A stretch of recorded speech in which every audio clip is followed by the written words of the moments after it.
Hi, thank you very much for the invitation and the introduction. I'm going to talk about graded hypersurface singularities of type A infinity and D infinity today.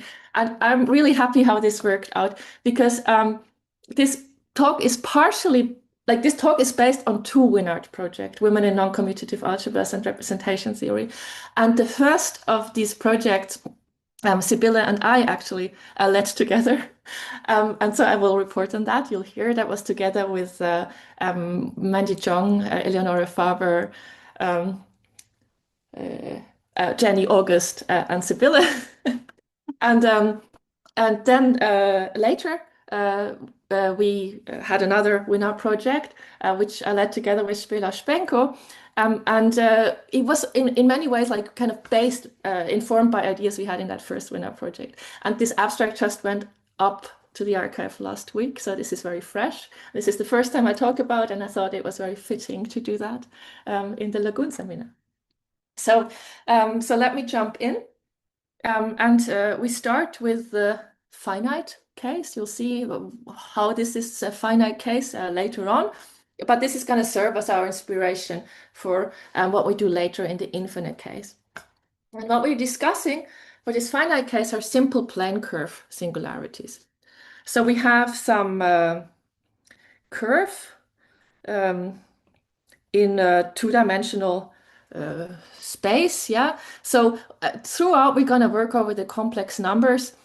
You could relax that condition, like you could do that over more general fields, basically everywhere, sometimes more, sometimes less general, but just to be safe and easy, we just do it over the complex numbers.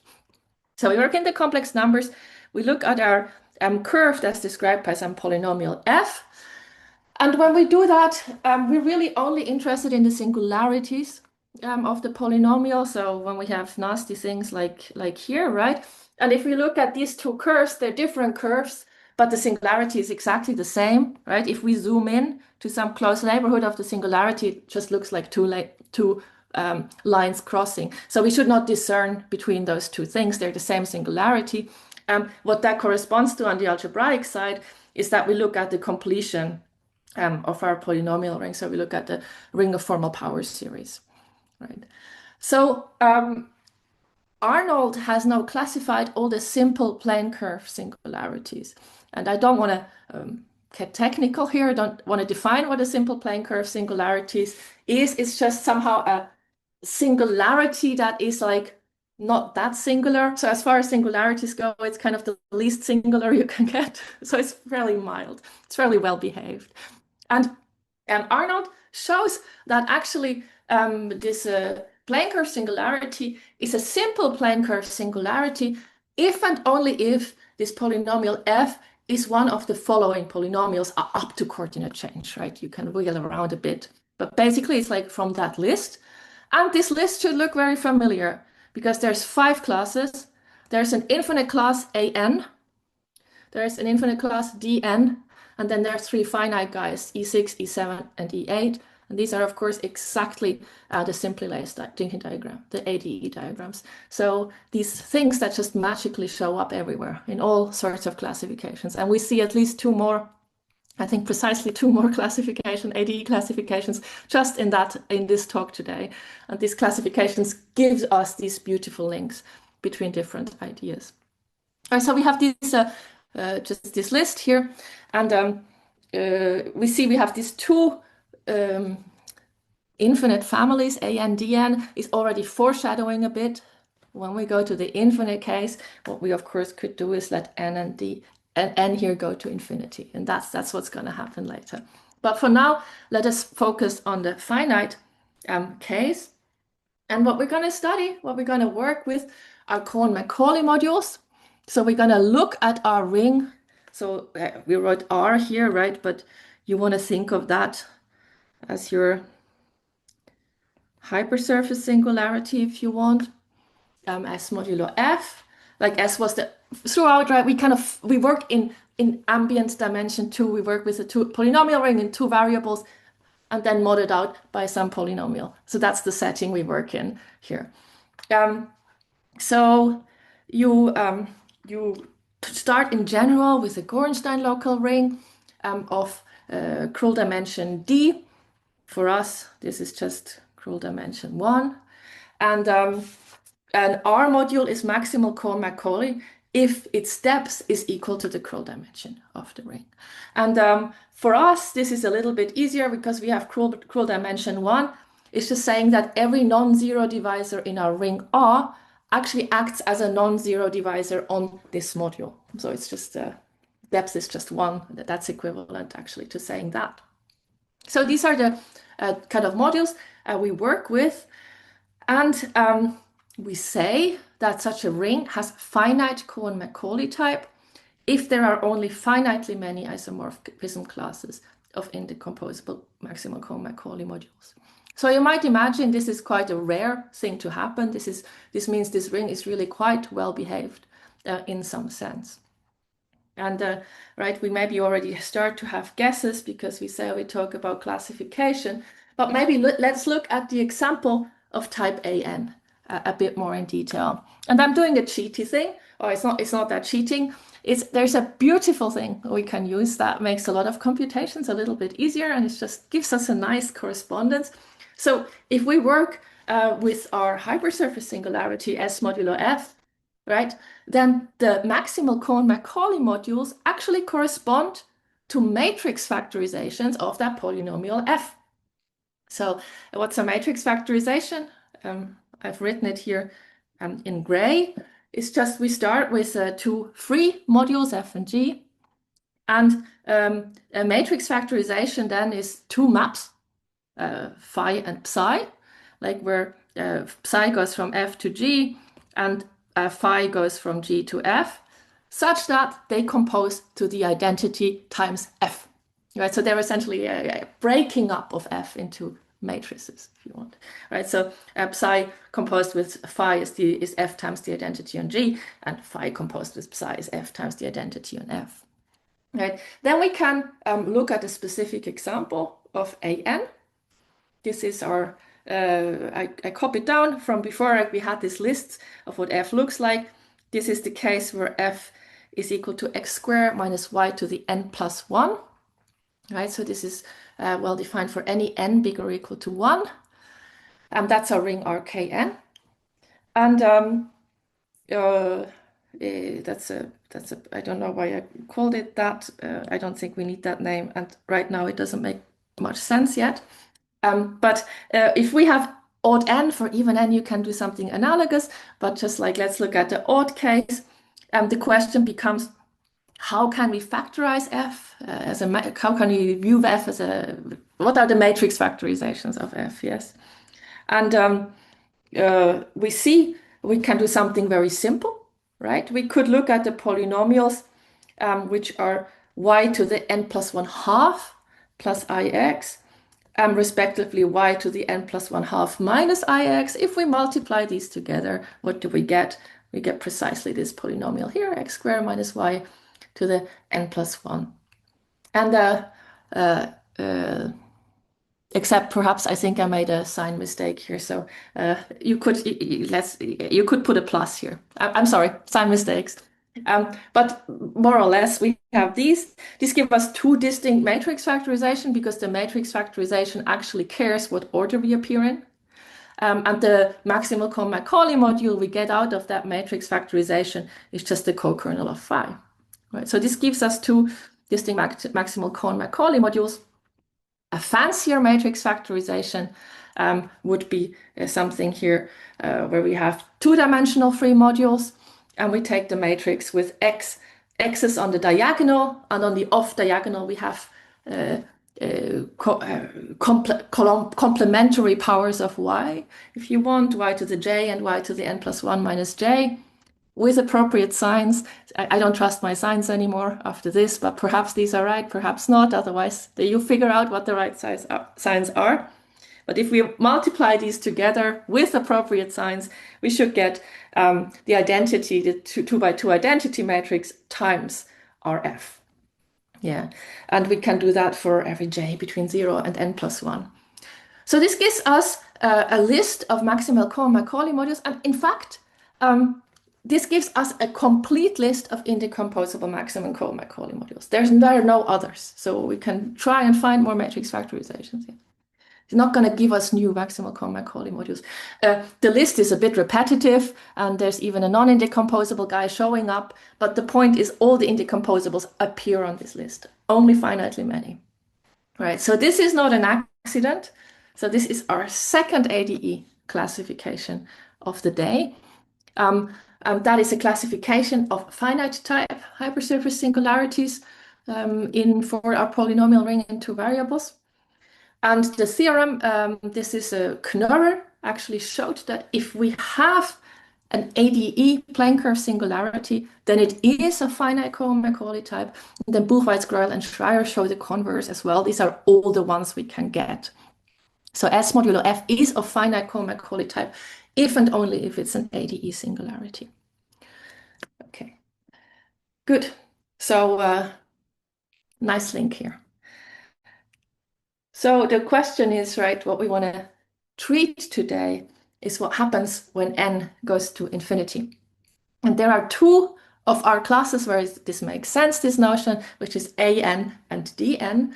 So as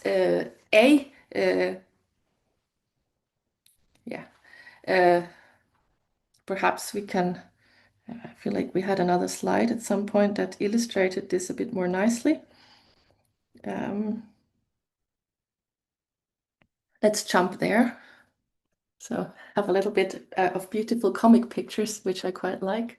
So we have type an was since, I mean, I don't, unless you already are familiar with this, I don't think you can keep track of all these polynomials. I couldn't. So we have the polynomial x squared minus y to the n plus 1. Okay, what happens as n goes to infinity? Well, right, remember that we have zoomed into a small neighborhood of the origin where our singularity is. So that means y is very, very small, and as n gets very, very big, it goes to 0. Yeah. So basically, what you should get is just the curve x squared. Yeah, they're described by x squared. So we can see that if we draw little comic pictures of our singularities. So you see, like here for n odd and n even, we've drawn the hypersurface singularities for an, so we get these cusps. And what you see, like if you focus on n odd, right? I tried to visualize that in the pictures a bit, but they start off as being very like kind of narrow, and then they get flatter and flatter and flatter, and they kind of approach this the axis, right? And the same when n is even, there's kind of like this crocodile's mouth that kind of keeps closing and closing and closing until it approaches the axis again. So this is what happens as n goes to infinity, right? So let me come back to where we were. In effect, what this gives us are these two hypersurface singularity. A infinity is where we mod out by x squared, and d infinity is where we mod out by x squared y. Okay, so why are these hypersurface singularities of interest? Well, as infinite versions of type an and dn. And the beautiful thing is that as infinite versions of type an and dn, they keep some of the well-behavedness of type an and dn. They're no longer a finite Cohen-Macaulay type. That would be illusion. We know what the guys are of finite Cohen-Macaulay type anyway, but they are of countable Cohen-Macaulay type, which means there are only, I copy-pasted this and it shows. I mean, that would be a weird definition of countable Cohen-Macaulay type if it means they have only finitely many isoclasses. They're countable if they have only countably many, infinitely countably many isomorphism classes. And Buchwald, Schroll, and Schreier actually show that infinite version of the result as well, which is that our hypersurface singularity is of countable Cohen-Macaulay type if and only if it is of type A infinity or D infinity. So it's only these infinite versions of the finite type ones that give us countable ones, right? And somehow in a way it's a it's kind of believable, right? We make the n bigger and bigger. We just add in every step countably many more, but there's nothing, finitely many more, but there's nothing else that happens, right? We just get those. So we get countably many.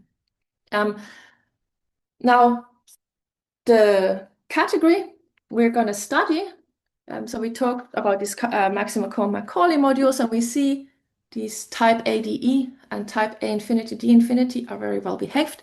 We understand them very well. We can write down an Auslander-Reinken-Quiver. Beautiful. We really have good control of these things. And what we also have is that because we deal with this hypersurface singularity, which is in particular a Gorenstein ring, the category of maximal Cohen-Macaulay modules is a Frobenius category. So if we're just interested somehow in the singularities, we can look at the singularity category of that ring, which is equivalent to the stable category of maximal Cohen-Macaulay modules. So we look at the stable setting. Okay, so that's kind of what we're going to talk about to a degree from now on. And timer? Huh? On a timer? Yeah. Sorry. Yeah. Oh, was that a mistake? Perhaps not a question. Okay. Sorry, I think that was a mistake. Good. All right. So we have I don't know if my slide didn't change. We're still on the countable Yes. type. And now we should have moved, and I think the same thing as before happened. So just let me restart my share. Good. So our question is, like, we have this stable category of maximal Cohen-Macaulay modules, which a priori, of course, loses a lot of information, right? We've gone over to maximal Cohen-Macaulay modules. We threw out the projective injectives. And so in how far does the stable category of maximal Cohen-Macaulay modules still understand what the singularity is that it comes from? And there's a result by Knurrer called Knurrer periodicity that tells us we can't really expect it to do that on the nose. So if we have such a polynomial f contained in the maximal ideal of our this like formal power series ring, now in n variables, we actually get an equivalence of categories if we look at the stable maximal Cohen-Macaulay modules of two different hypersurface singularities. One, a hypersingularity in the ambient dimension n, just by f, and one in ambient dimension n plus 2. Now we mod out by f plus u times v, where u and v are these new variables we added. So it can't really see it on the nose what it was. However, if we have a little bit more information, like what the ambient dimension should be, then this wouldn't work anymore, right? Like it really increases the dimension by 2. But it tells us, okay, at least not on the nose. So we should get some interesting equivalences between the stable equivalences between the categories of maximal Cohen-Macaulay modules, even if the rings we started with are not isomorphic. However, so maybe one more. Okay.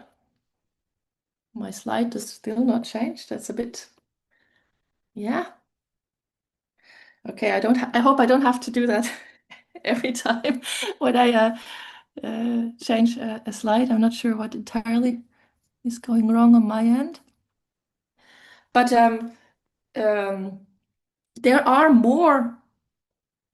are some equivalences, some stable equivalences between categories of maximal Cohen-Macaulay modules, but they're really hard to come by. They're really, really scarce. So Martin Kalk actually fairly recently showed some equivalences for certain non-Gorenstein singularities. So they exist, but it seems like kind of a hard thing to construct. I mean, like Martin even writes about it in his introduction, like since Knurrer periodicity, there's not really been much around. You can kind of try to construct like really complicated examples, but they're not really easy to come by at all. So for Gorenstein local rings in particular, examples are really, really scarce. And you can even formalize that a little bit, which I do in a very non-technical way down here. So there's a result by Efimov, which says with sufficient information, like whatever that means, you need to have some nice enhancement. So if we have this sufficient information, we can actually reconstruct the analytic class of the singularity. So we kind of knows what it looks like in the neighborhood of the singularity itself. Yeah. So that tells us that we cannot expect that many stable equivalences between categories of maximal Cohen-Macaulay modules.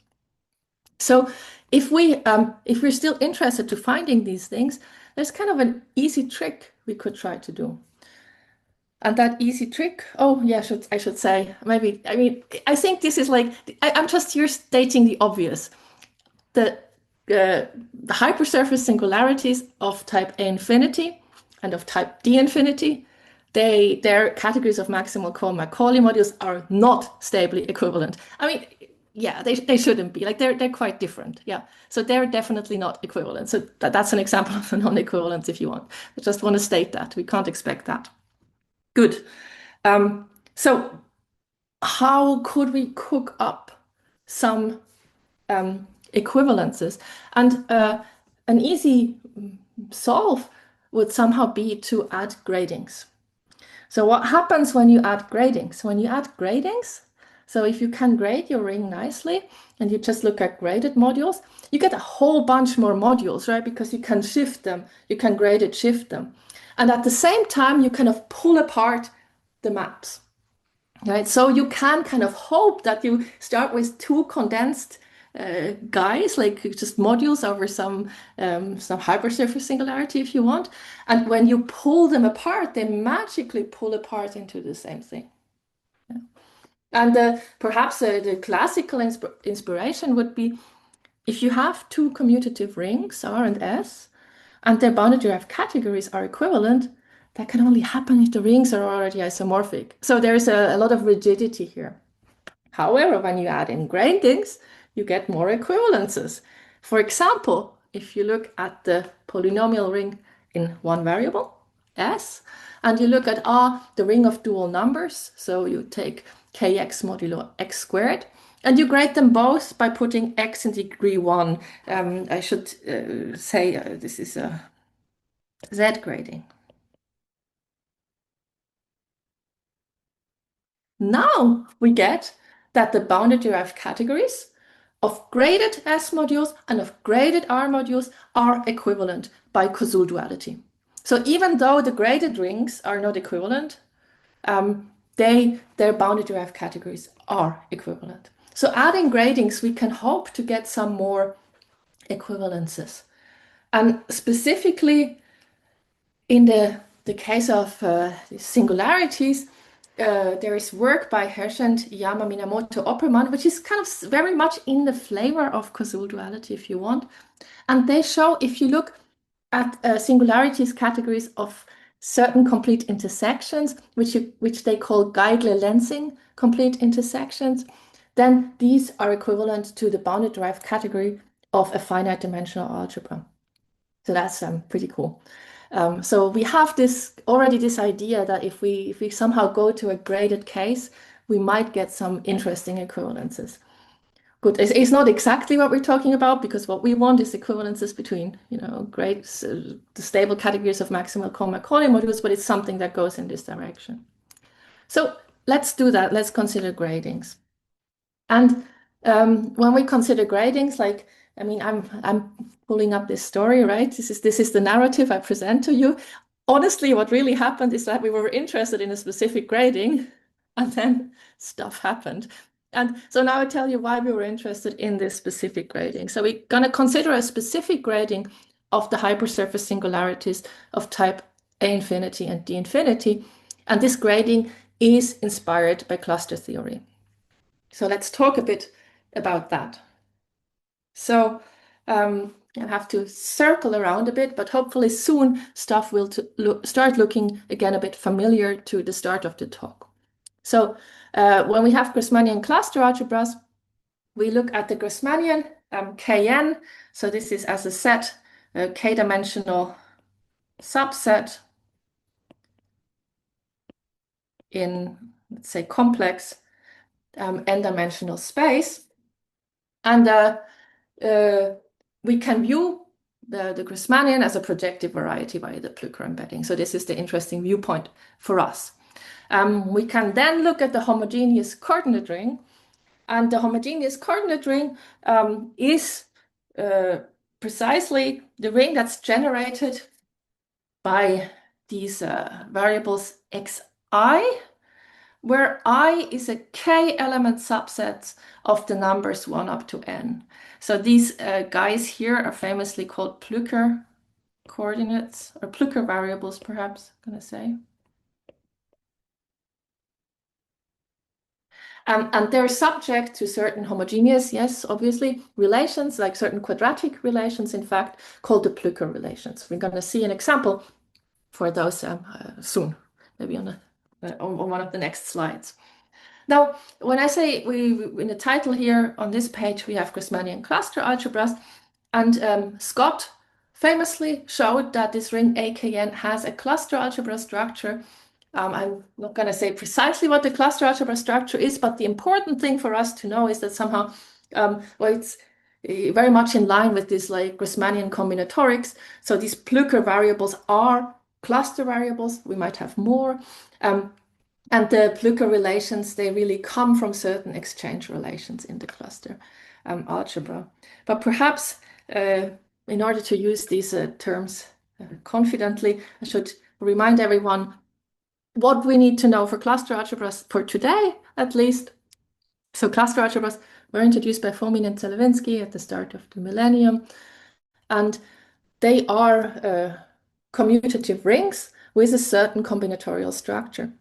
And this combinatorial structure is encoded in the 3 main ingredients, if you want. The first are cluster variables.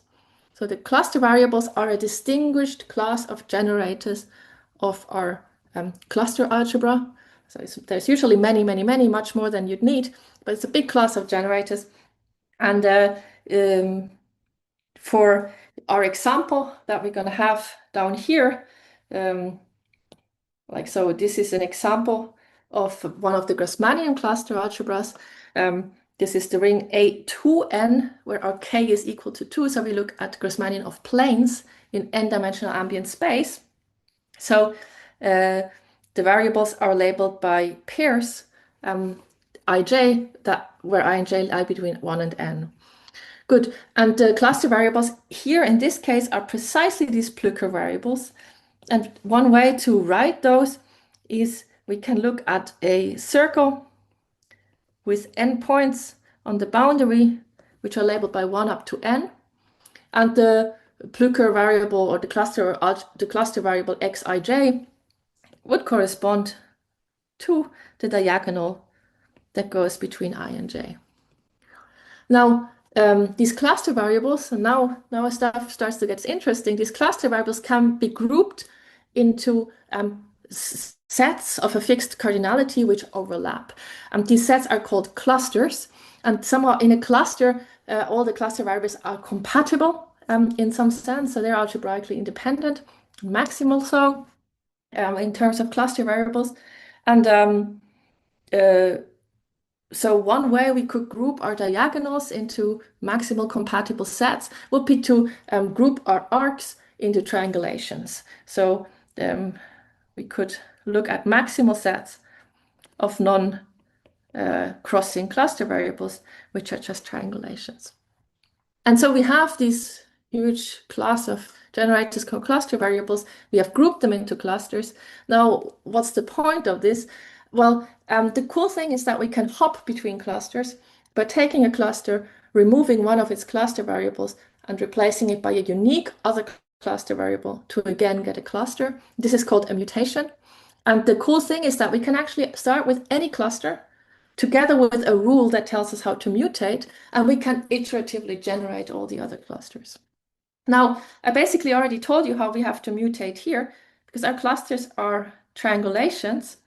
And what do? I remove one of the cluster variables. I remove an arc. Everything else stays the same. And I replace it by the unique other cluster variable that's compatible with everything. So I'd perform a diagonal flip.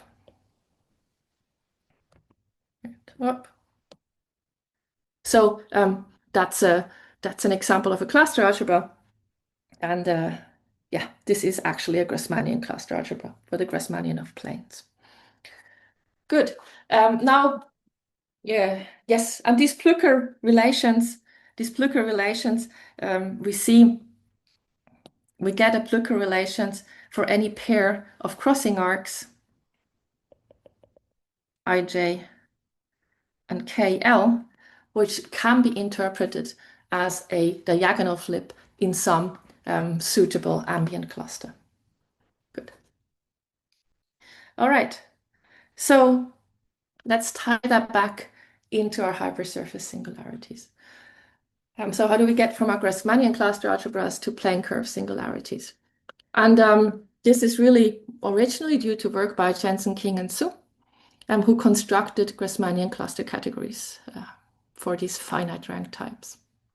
So I'm having the sharing issue again. So let me just share again. So we want to start with our Grassmannian of k-dimensional subspaces and associated to that a suitable hypersurface singularity.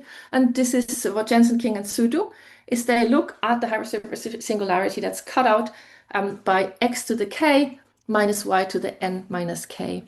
And perhaps if you compared this to the list we had at the start, you would find that certain of our simple plane curve singularities actually show up here.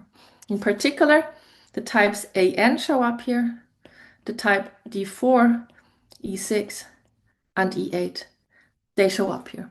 However, the rest of the type Ds and E7 does not show up here, and conversely, there are many, many Grassmannian guys which are not simple plane curve singularities, right? It's just that in these cases, they actually overlap. And maybe I kind of promised a third ADE classification that I haven't really put in a slide anywhere, but the third ADE classification would be skew-symmetric cluster algebras with finitely many cluster variables. So these are also classified by ADE, and some of these show up back here as Grassmannian cluster algebras. Good. So we have these simple plane curve singularities. Now I also promised you a grading. We're going to talk about graded stuff, and this grading here appears in the form of a group action.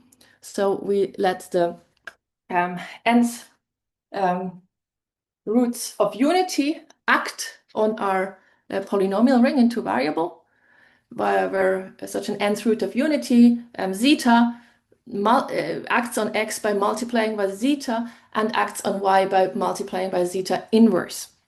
Right, so this gives us this action on the polynomial ring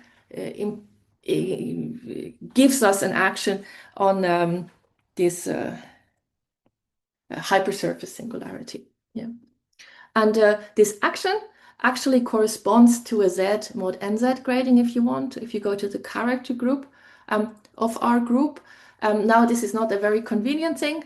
This is not a very convenient way to think about it. It's maybe more convenient to think about it in terms of the group action.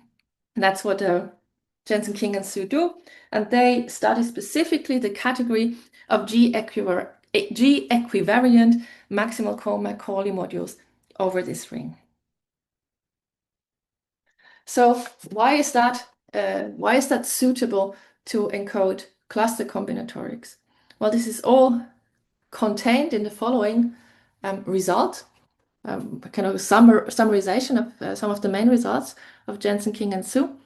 They show that if you look at specific maximal Cohen-Macaulay modules, which you can describe very nicely, but slightly technically, which are called rank 1 modules in this category of maximal Cohen-Macaulay modules, these are in one-to-one correspondence with Plücker coordinates in this ring AKN, which was the homogeneous coordinate ring for the Grassmannian Kn.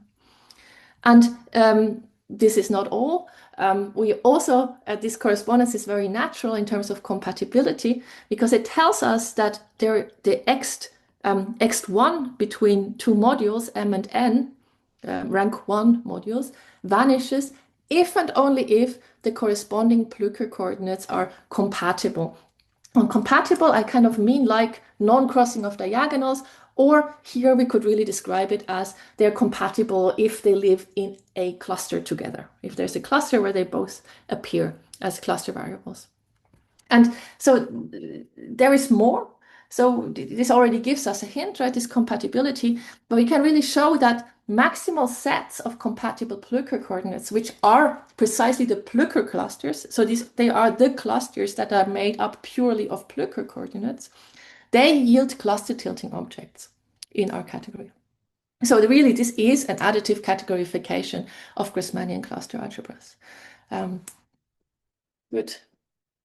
So let's talk about the infinite rank case a bit. So for the infinite rank case, if we think about it in terms of our combinatorial model for the Grassmannian of planes, we saw that we could kind of encode that into this combinatorial model of a disk with n points on the boundary. So if we let n go to infinity, we're not going to just put infinitely many points on the boundary. So we're basically going to think about z, but I'm going to write it on a circle. The cluster variables are still going to correspond to diagonals from I to j. The clusters are still going to correspond to triangulations, I mean, if you want to call it that, which I'm going to do, by which I just mean maximal sets of non-crossing arcs. Yeah, so something like that, for example, could be a triangulation, and the mutation still corresponds to diagonal flips.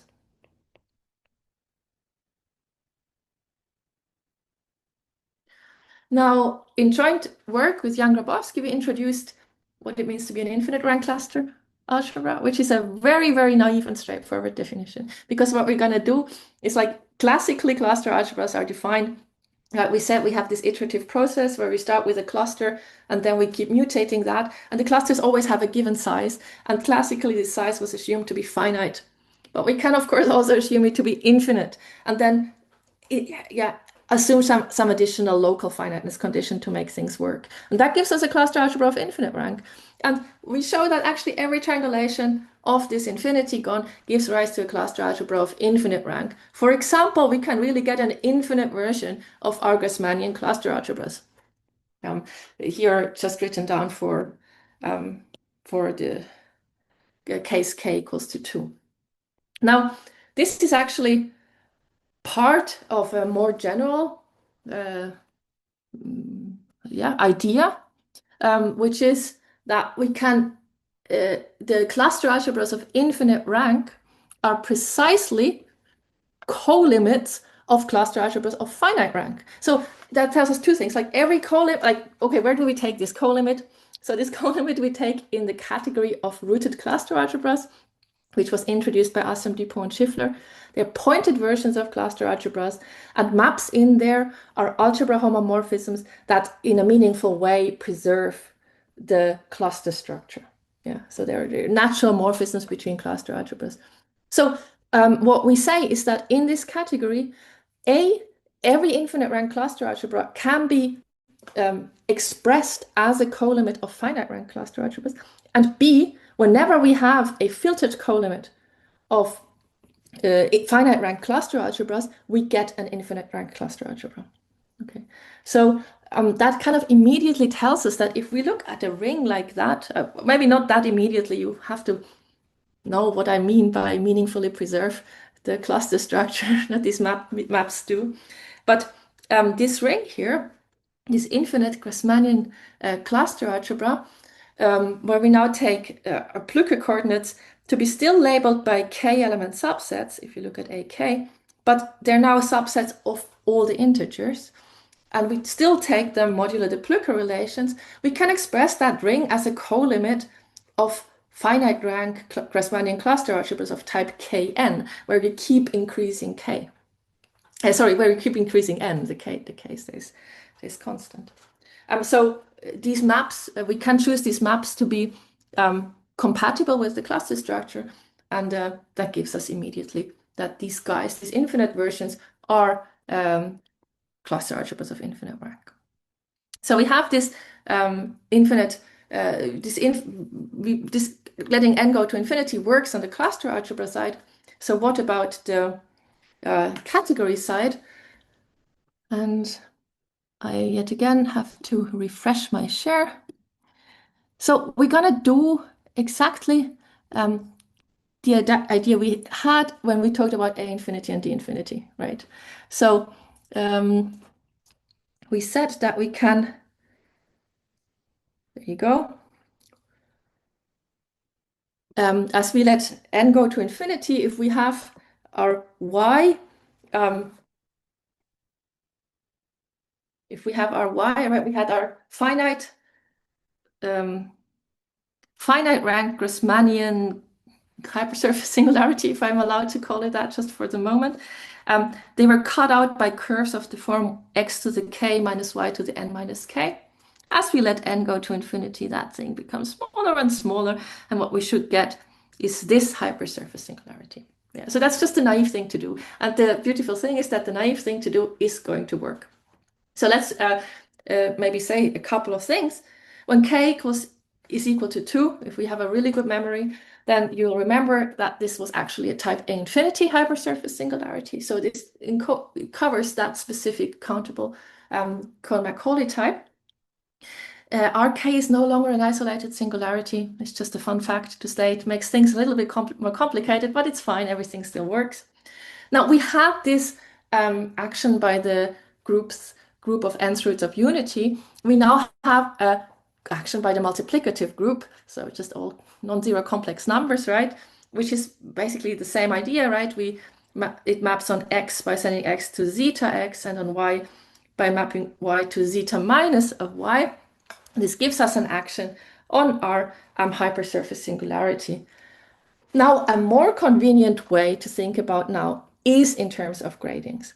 So this action actually gives us a z grading, like by its character group of the multiplicative group, gives us a z grading on Rk, where x is in degree 1 and y is in degree minus 1, reflecting that the action goes in opposite directions. Yeah.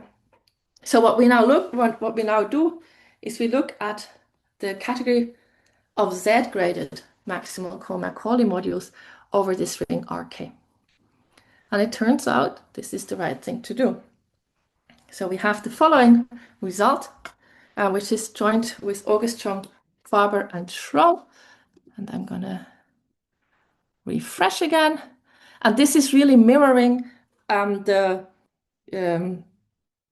result by Jensen, King, and Su. And somehow is unhappy, but you can already in your minds start guessing what should happen. We should have some analogues to Plücker coordinates. We should have some analog to compatibility. Yeah, and that's what we get. So we have that we had this like technical term of rank 1 modules. We now have the technical term of generically free rank 1 modules.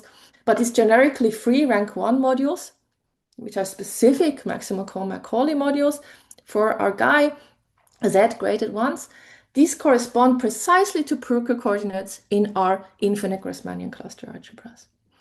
And we still have that compatibility connection where the x1 between two of those generically free guys vanishes if and only if the corresponding Plücker coordinates are compatible. Now, even more, we can use this Grassmannian combinatorics to compute the dimension of the x1 space between those. So we can look at something like crossing numbers. It's a beautiful combinatorial theory, I think, but it requires some setup, which I'm not going to do in this talk. So we can, it really tells us about like the kind of number of times these Plücker coordinates cross can be linked to the dimension of the x1 space of the corresponding modules.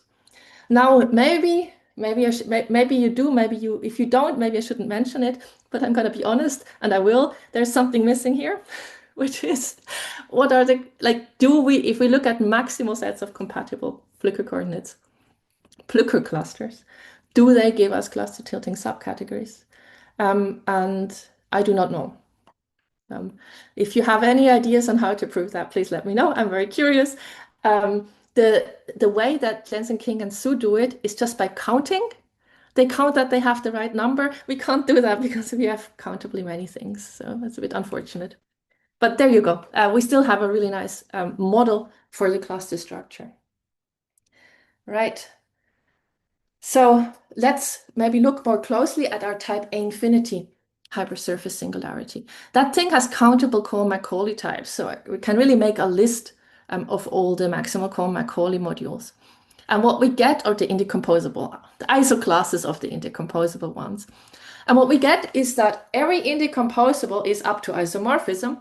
Either, well, it's generically free of rank 1. So this is one of the guys that corresponds to one of our Plücker coordinates. So here we have k equals to 2. So our Plücker coordinates are labeled by 2-element subsets, i.e. they're just labeled by arcs. What we have. So they're labeled by xij, which we can just visualize as an arc between the integers I and j. Yeah. And compatibility of those is just measured by non-crossing. Two guys are compatible. The x space between them, x1 space between them vanishes if and only if the corresponding arcs do not cross. So very nice combinatorial picture. And we get another type of maximal Cohen-Macaulay modules, one more. And these are all the graded shifts of the polynomial ring in one variable, cy. And we can visualize them still in this model by saying they're now arcs that go between, well, if that's maybe this is a graded shift by, what's a good, L maybe. If it's graded shift by L, we can visualize that as the arc that goes from L to infinity, right? So the projective injectives actually correspond precisely to boundary arcs. So when we go to the stable category of maximal Cohen-Macaulay modules, we quotient out by these, by any maps that go to projective injectives. And what we end up with is a suspension, which is in this combinatorial model just can be described by rotation in a clockwise direction by one step. So we just take an arc and we rotate it one step in a clockwise direction to get its suspension. Good, which is also the grading shift. Yeah. All right. So let's look at type D infinity because we promised A infinity and D infinity. So our hypersurface singularity of type D infinity, this is this ring, modulo x squared y, and we look at the same grading, right? That was the grading that gave us all this success we had for cluster theory, right? So it's a good grading, and we looked at that grading. And we did that in this joint work with Cummings, Kirkman, Letz, Rock, and Špenko. And so what you see here on the left-hand side is not, I mean, it's not due to us. We already have lists of what the maximal Cohen-Macaulay modules are in this case. We just say, we look at the graded ones. So for every one, we also get all the graded shifts of them. And they fall into, I've just copied in our little table that we have in the paper. If you're curious, you can go look there. It's there. So we have these classes A, B, C, D, E, F, G, and H. If we go to the stable category, we were trying, can we find a combinatorial model for those in terms of triangulations of a surface? We were inspired by cluster theory. We were like, oh, type D is also has to do with surfaces. So can we just find something that fits? And we were like thinking a lot and working out a lot and computing all these X1 groups, like a lot of computations. And we found that when we go to the stable category, like, okay, some of these modules get identified with one another in the stable category. So what we're left with are the C, D, E, F, G, and H's. And what we get is that we can model C and D's as arcs going to infinity and E, F, G, and H as finite arcs, where the C's are just the arcs that end in even numbers, and the D's are infinite arcs that end in odd numbers. And the E and the F's are even length arcs that either end in odd numbers or in even numbers. And the F, the G, and the H are the twos that are left over. So they're the arcs of odd length that depending if they start in an even number or end in an odd number or the other way around, it gives us an E, it gives us a G or an H. So there's still that, and the X1 still corresponds to crossing. So this gives us a strong indication that that looks a lot like A infinity. Yeah. And the sigma here is still given by clockwise rotation. But now the grading shift, that's a typo here. The grading shift is not given by once clockwise rotation, but by twice clockwise rotation. Yeah. So somehow when we did that thing where we took our modules, our ungraded modules, and we pulled them apart into our gradings, we kind of pulled them further apart, if you want, ending up actually with the same guys as the graded A infinity guys. Yeah. So we have the following result. That's the main new result that I wanted to present, which is that if we look at the hypersurface singularity of type D infinity and the stable category of maximal Cohen-Macaulay modules, this is equivalent to the stable category of maximal Cohen-Macaulay modules of the hypersurface singularity of type A infinity if we consider it with this grading, where we put x in degree 1 and y in degree -1.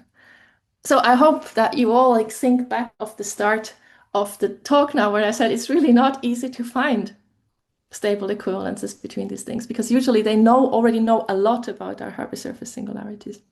But this is an example that when we take a suitable grading, we actually do get an equivalence. And perhaps I want to just finish my talk. Oh, I should just one last time stop the share and so you can see my questions for you. So questions for the audience are, in a moment. Yeah.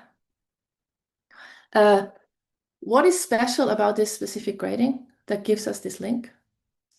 So why does this work? It somehow seems to do with the fact that, I mean, I should say this equivalence does not preserve the grading, very much not. It cannot preserve the grading. If it preserved the grading, it would give us an equivalence between the ungraded case and we know that's not true. So what is special about this specific grading? Somehow we send the grading shift by 1 in type D infinity to the grading shift by 2 in type A infinity. And the other question is we just chose this grading because it was a natural one for us to look at, inspired by cluster theory.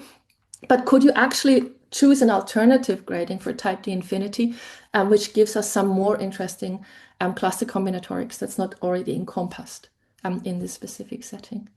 So I think that's where I'm going to end my talk. Thank you for your attention. Thank you very much for this beautiful talk, Sira.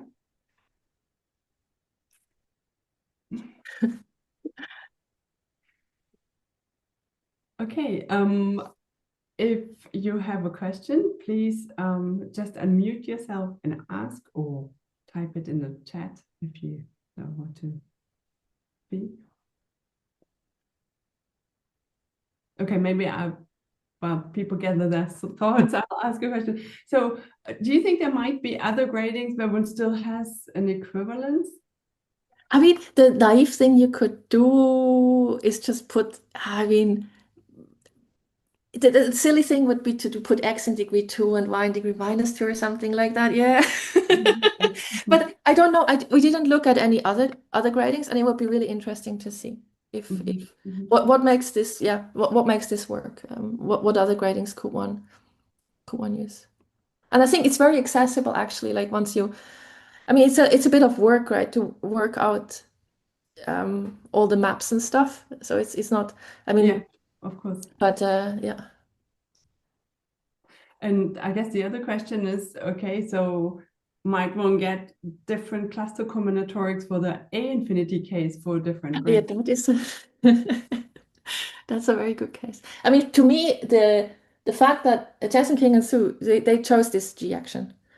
And for me, it was always a bit magic why they chose this G action. I never really understood why that was the right one, but it is clearly the right one. And that's also why it worked for us for the A infinity case. But I think that would be really interesting to look into.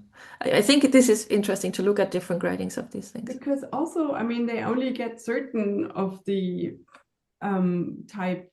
I mean, they get what, A, all of them, then D4 and E6 and E8. Yeah, Yeah. what happens to the other? Yeah. Maybe a different What we grading. good G actions on those and we'll get there. Yeah. Who knows? Yeah. Yeah. Absolutely. interesting. So basically, what about the rest of the Ds, right? Yeah, exactly. What about the rest of the Ds? Yeah. Yeah, I agree. Yeah. Okay. Are there any other questions? There's a question in the chat. Sorry, yes. Is the tilting object? Object in this table graded. Well, I mean, we have this cluster tilting, guys, for the finite rank case. For the infinite one, for k equals 2, yes. For k equals 2, we can even classify. So maybe I'm gonna interpret your question the way I want to. So which is like maybe it's about the infinity, the infinity one, which are the same, this greater case. And there we can actually classify all the cluster tilting subcategories, which are given by specific triangulations. You have to be a bit careful to make sure it's functorially finite. But there are these specific fountain triangulations, they're called. So we can describe them there. For the higher other case, I don't really know. I mean, they should have some, yes, I expect. I even expect that maximum compatible sets of Plücker coordinates are going to give us some, but I don't know. Yeah, I was also wondering that is this punctured Yes. n-gon kind of model for type D? Yeah, exactly. finite That's D. what we wanted to get. That's what we wanted to get. But then you don't. Does that exist also for that grading that you have, or is that just Not for the grading that we have. For this grading, it's really of type A. So I think, to be honest, I think maybe you could make it work with a different. I mean, this is the suggestive question when I say I just try to phrase it generally. Can an alternative grading for type D gives us different cluster combinatorics? The real hope would be, can I find a grading that's going to give me the punctured disk? Mm. Because somehow the ingredients seem to be there. We have these different classes of, right? We have these pairs, A, B, C, and D, E, and they can't somehow you have an arc going around the puncture from the right, an arc going on the puncture from the left. You have one going to the point, one going around the point. It looks like it should be. We tried for a while to make that combinatorial model work until we realized we are really just working with infinity. Mm. But maybe a different grading.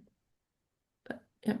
Yeah. Is that shift by 2 maybe somehow capturing this this puncture in some sense?